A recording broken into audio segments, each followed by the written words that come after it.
This episode is dedicated to Susan McQuinn, a good friend, flautist, and mother.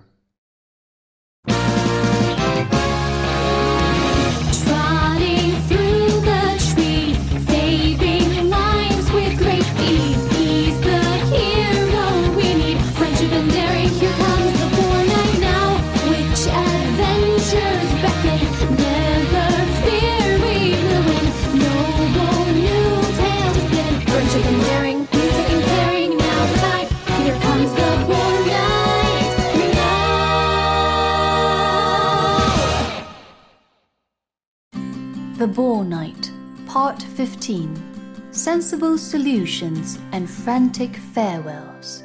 As rivers begin in lofty mountains to end in shimmering seas, and as a little pink egg cracks to burst into fiery phoenix, all things that are ultimately part of a cycle have a perceived end. Sometimes the end feels finite and total. Death, destruction, loss, the slow erosion of time. But endings can make the beginnings and every trot in journey along the way all the sweeter. There, gathered around a table in the town hall of Wharfwater and bent over a large stone map of the undersea, the trio who had come so far advised the very king they had recently saved. For still, though the king was free of the sinking serpent trench and Nathaniel had his moon pearl, not all was safe in the undersea.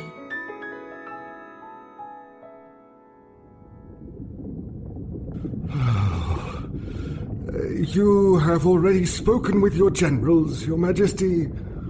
Yes, our soldiers and scientists alike cannot get close enough to the creeping bloom, and to try and do so, despite knowing the risks, would only put lives in danger. I cannot abide it. I agree. This is not a problem we can overcome with force, but all my advisors back in Statz have offered up nothing of use. It was under their guidance that we began the early evacuations, which saved many lives. And I am grateful, but we still lack a long-term solution. Taking it away chop by chop only to store it elsewhere simply delays an inevitable blight and pushes the problem onto others in the undersea. Even if we remove every citizen from its path, the creeping bloom is taking over our fields. Our crops cannot survive it, and by the next season we will have a food shortage. And not just here in the regions near Wharfwater, But across all the kingdom of the undersea. Eso está fuera de mi área de experiencia. Have you studied its physical properties? Some, but certainly not all. We know it is a kind of quickly blooming red algae. But now we need a fast solution, without the time needed for further, proper scientific inquiry. What about magical means? The moon pearls have power, but so do many other mythical items. So suddenly a king like yourself has a treasury of useful magical objects. I am fortunate to possess a great number of wondrous trinkets, many of which I have already used to help in the evacuation of my people, and many more that are still resting in my palace, deep within the creeping bloom. Sadly, nothing that remains is of any use. This is a disease on my land for which I was not prepared. And unfortunately, what I have available to me here and now is of no assistance in containing or eliminating this red menace.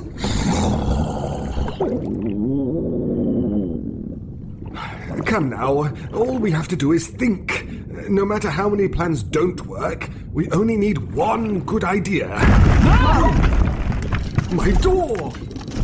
Oh, sorry about that. I'm still not used to being under the water. Thought I needed a bit more oomph. Seems I didn't. Comet?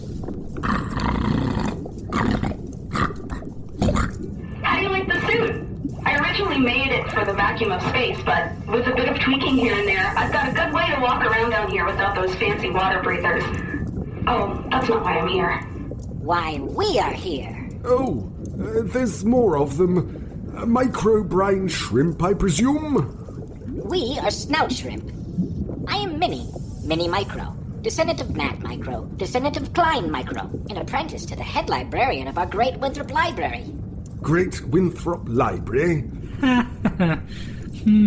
And why have you come to this hall, Minnie Meikro? And... I am Dr. Comet Chianina of the United Bovine Science Coalition. Of, the land? And why have you, Minnie Meikro, and Dr. Chianina come to this hall during our pressing meeting? We think we can help. My ancestor followed the tracks of the Great Snout, Great Builder, and Great Tutor when they left our city, and it was then that they met Dr. Chianina. Really, Comet is fine. Generations ago, Dr. Chianina bid farewell to the Great Trio in a metal contraption. We knew we had much we could learn from this hooped beast, just as we had learned from the great Sir Nathaniel himself. Well, yeah. So we got to talking, and now that I knew I was in the Undersea, I wasn't so scared to talk to people. The snout shrimp started telling me all about the creeping bloom, and even took me to go see it. A long journey indeed. But we've no time for a long story. What is your idea? Right. This. And this is... Wait, is that? Yep, my super smoothie, but you might know it as... The creeping bloom.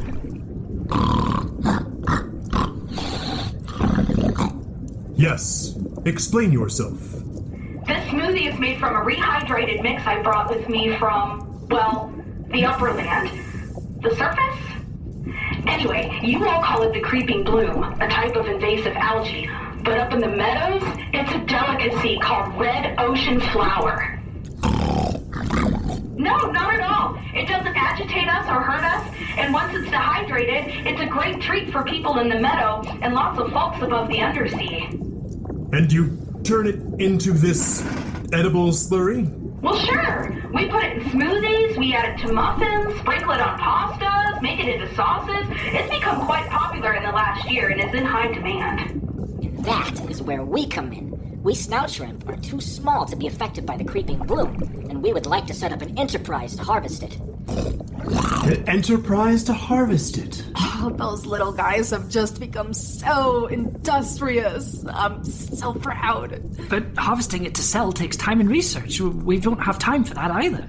The research has already been done. The United Bovine Science Coalition helped set up red ocean flower filters already in use in other seas.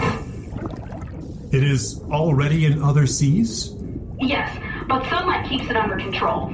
Sadly, the lights of the Undersea are not suited to this task. Most of the equipment required to set up an initial large-scale filter can be retrofitted from the equipment Comet landed with in the Undersea. Could this stop it? Could this get rid of the creeping bloom? Not at first. Initially, we can only halt its growth, but as we expand, we can reduce and control the creeping bloom. While supplying the surface world with a stream of this red ocean flower. In turn, trading it for food to sustain us until the crops can regrow.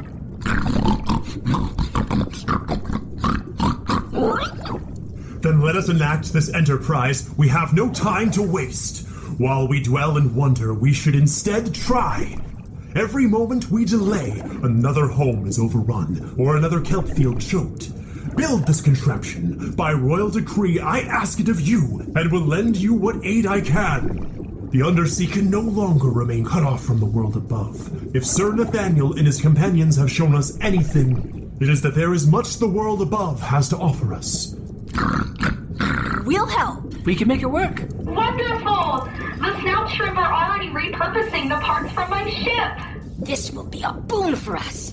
Thank you, Great Snout, for guiding us to Dr. Chianina and showing us a way to prosper. But you did, Sir Nathaniel. We've only come together here because of you. Sir Nathaniel, sir, what's wrong? The curse! The Weremanism is growing stronger. The potion! We need to put the moon pearl in the potion! A potion? No. Do not open it here. The waters of the Undersea will ruin it in an instant. You need to be above the water. Take my balloon, get in and go, and be sure to rise up slowly. You can get sick if you go too fast. Got it. Oh, yeah. What about you, Comet? Don't worry about me. I'll stick around to help with the creeping bloom harvesting. And I met a really kind walrus who will show me the way to the shore. Let's go. I'll untie the bloom for you. Farewell, Madredd and Winthrop. You are the finest companions a knight or king could hope for. Now go! Get in and hold on! People of Wharfwater, cheer! Cheer for Sir Nathaniel and all he has done! His actions have saved me, and his heart has given our waters a chance. Cheer! Cheer your thanks! Great service now done, your adventures well won. You've put hoof over hoof, though the plan's not foolproof. The path's crystal clear, we can take it from here. You earned what you sought, always sharing what you brought. We'll make our goodbyes and float up to clear skies. We've lived an epic, but now we must go quick. And so we make a fond farewell. Let's take it our seas, know that you leave us at ease. Goodbye now. Short time's running away, sore to skies and sun rays. This is farewell. Waves take it our seas, know that you leave us at ease. Goodbye now. We need heroes like you, but service above too. Now goodbye, fly safe and farewell, fairest dreams. And to you, our thanks we sing. Farewell, best of luck. Thank you for saving our fair king. Farewell, fairest dreams. And to you, our thanks we sing.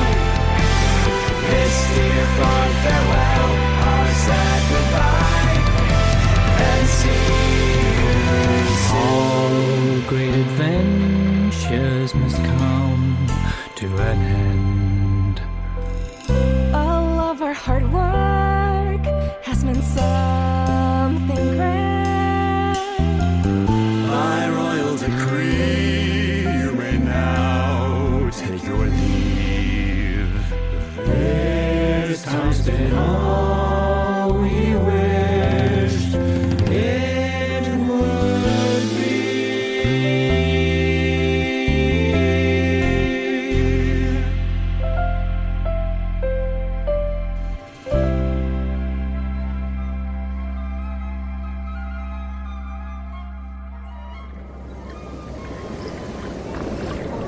Hold on, Sir Nathaniel. You're running out of time. There, I think I see the surface, the glowing rocks, the shore. Oh, that one's not a glowing rock. That's sunlight. That must be where Comet came down. We'll get out of here. We're reaching the surface, hold on.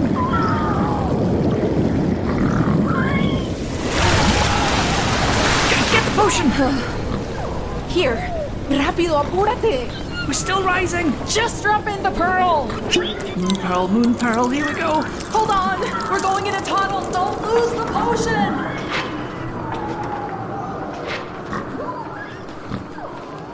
We're free. Give Sir Nathaniel the potion. The sun is setting. Please, Sir Nathaniel, please be okay. You won't be felled. Not now.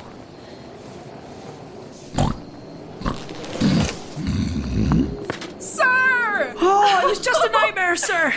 You drank the potion. The curse is over. I knew we could do it, sir. So, what's next?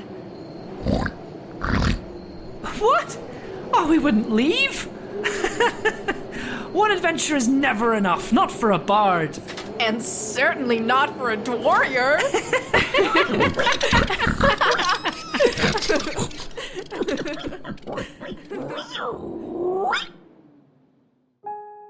Rising above the rocks and trees, soaring into the skies above, brimming with blossoming clouds, Sir Nathaniel shook off the last of a terrible nightmare. The potion lingered on his tongue, tasting of a field of lavender in the peak of summer, and in every fiber of his fur, Nathaniel knew that the curse of Weremanism had passed. Finally, within his heart, he felt at rest. Together with his companions, he watched the shimmering sun sink beneath the horizon and gazed as the full moon rose, silver and smiling, over the land. Nathaniel thought briefly of his new friends beneath the trees, rocks and waters that hid below them, of Valentine and Cecil, of Comet and the snout shrimp, and of the Ocean King, and Nathaniel snuffled a relaxing grunt. He was sure of their success, for each and every one of them would always try their best and help each other, like true friends and true knights. New adventures awaited. Drifting above the mountains and cities of the world, Nathaniel knew he was ready. Ready again to focus on a quest not for himself, but for the people. And he knew he wouldn't be alone, for Winthrop and Madredd were the most stalwart of companions and the dearest of fellows. So, thank you all, big and small, for joining us in this recounting of the adventures, deeds, and friendly might of our hero Nathaniel, the Boar Knight.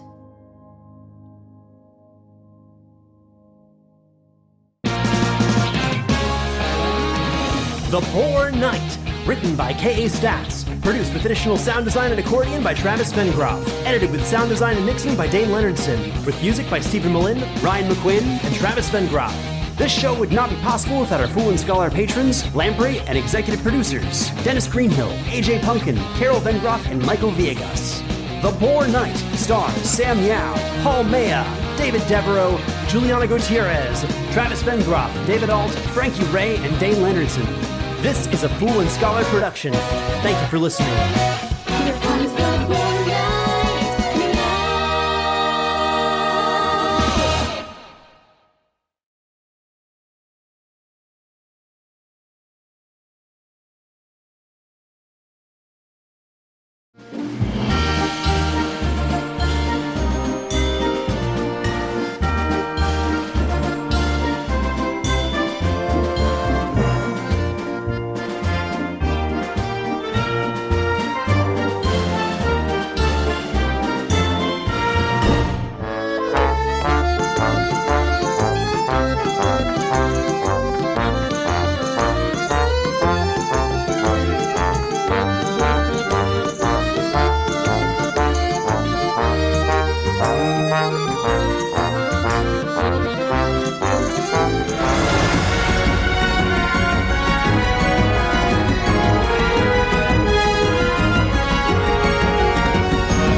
to an end.